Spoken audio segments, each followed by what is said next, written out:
Good morning বন্ধুরা, কেমন আছো তোমরা সবাই? আমি সৌমি, আমার সাথে আছে আজকে আরও একটি নতুন ব্লগ। আজকে অনেক সকাল উঠেছি, অনেক সকাল মানে আধা ঘন্টা আগে, 4:45টায় উঠেছি। না হলে তোজোর স্কুল থাকলে 5:15 উঠতে হয়।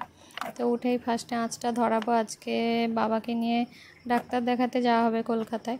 তো সেই জন্য ভাবছি ওদের মানে রান্নাবান্নাটা করে দেবো, যা হোক মানে যেটুকু হয়ে উঠবে, ভাতটা খেয়ে যাবে গরমেতে, ফাঁকে না খেয়ে, বাইরে না খেয়ে। সেই জন্য এত সকাল উঠেই ফার্স্ট আমি আঁচটা দিয়ে নিচ্ছি। এখন তোজোকে তুলিনি, আঁচটা ফার্স্টে দিয়ে নিয়ে তারপরে তোজোকে তুলবো। আর এখন মাসিও বাড়ি গেছে, সেই জন্য কালকে আঁচটা বিকেলবেলা আর তোলা হয়নি। তোজোকে নিয়ে ঘুম থেকে উঠে তোজোকে নিয়ে বেড়াতে গেছিলাম বাইরেটা দিয়ে, তো সেজন্য সকালবেলায় আবার আঁচগুলো বের করতে হচ্ছে উনুনের।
তোজোকে তুলে তারপর ব্রাশটা করিয়ে ওকে মুড়ি দিয়ে মোটা হয়ে গেছে। দেখুন, দেখিনি, দেখতে পাইনি তো। এই তো ওই তো না দেখতে পেলি আর কোথা কোথা সব আসে করে চালু। হ্যাঁ, ঝিঙে কয়েকটা তুলেছিল। কালকে বেগুন ফেগুন তুলতে পারনো, সময় পেলুনি। আর এখন প্রতিদিন ঘুম থেকে উঠে বরের প্রথম কাজ হচ্ছে কাকুর বাড়ি যাওয়া, কাকুর দেখতে কাকুর বড় হয়েছে কিনা। তো প্রতিদিনই ও পাকাগুলো তুলে নিয়ে আসে, মানে তোলার আগেই সব পেকে যাচ্ছে। আঁচটা দেখো আমার দারুণ উঠে গেছে। ভাতটা প্রথমেই বসিয়ে দেবো আগে, কমসে কম আলু ভাতে ভাত হলেও খেয়ে যেতে পারবে। আর তোজোকেও এখন দিতে যাচ্ছে, ওই প্রতিদিন সকালবেলা দিতে যাই, আমার সময় হয় না, আসার সময় আমি আনতে যাই। বাবাই 1 মাস পরে নিচে নামছে।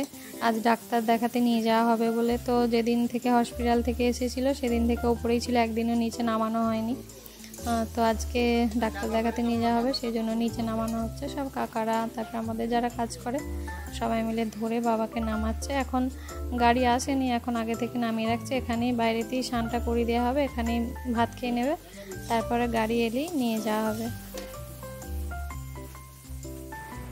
আর যেহেতু তাড়াতাড়ি, সেজন্য কালকে এঁচড়টা কেটে রেখেছিলাম। গাছ থেকে কটা ছোট ছোট এঁচড় পেরে দিয়েছিল, তো সেগুলো আর বার ছিল না ওই বৃষ্টির জন্য, সেজন্য কালকে কেটে রেখেছিলাম। সকালে সময় হবে না বলে। এঁচড়ের তরকারি খুব তাড়াতাড়ি হয়ে যায়, দুটো একসাথে সিদ্ধ হয়ে যায়, সেই জন্য এঁচড়ের তরকারি করলাম। শাক ভাজা আর আলু ভাতে, এইটুকু দিয়েই ওরা এখন খেয়ে যাবে। তারপর ওরা বেরিয়ে গেলে ডিমের ঝাল করব, আবার এসে খাবে।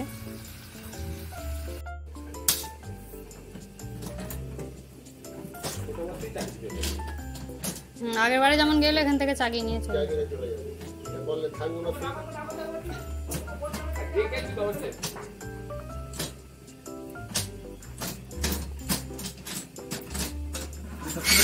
হ্যাঁ।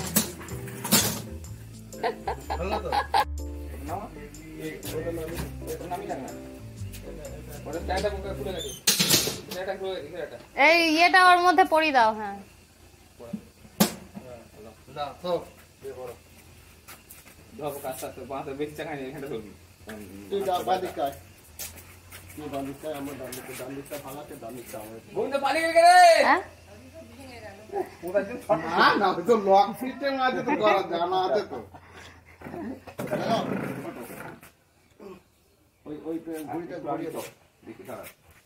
ঘুরিয়ে দিয়ে মালটাকে পেঁচিয়ে দেন, ওখানে বসে পড়ে।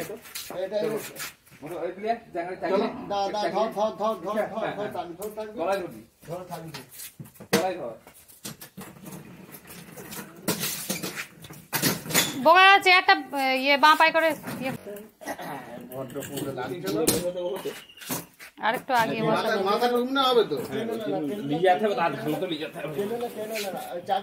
যেদিকে অ্যাম্বুলেন্সে ঢুকবে সেই দিকে সাইজ করে ইয়ে নাহলে আবার উল্টো হয়ে যাবে।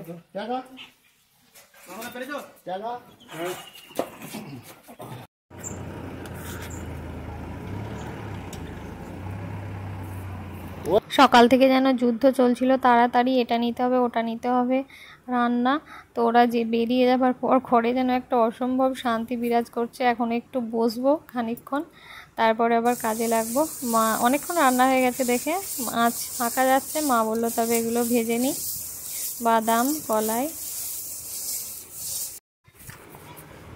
নতুন ব্যাগ নিয়েছে বলে আমাকে দেবে না, দেখছো ভারী ব্যাগটাকে ও কাঁধে করে নিয়ে যাচ্ছে, মানে নিজে নুয়ে গেছে ব্যাগটা এতটাই ভারী।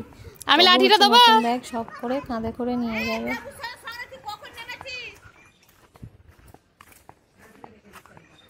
ব্যাগটা দেবে।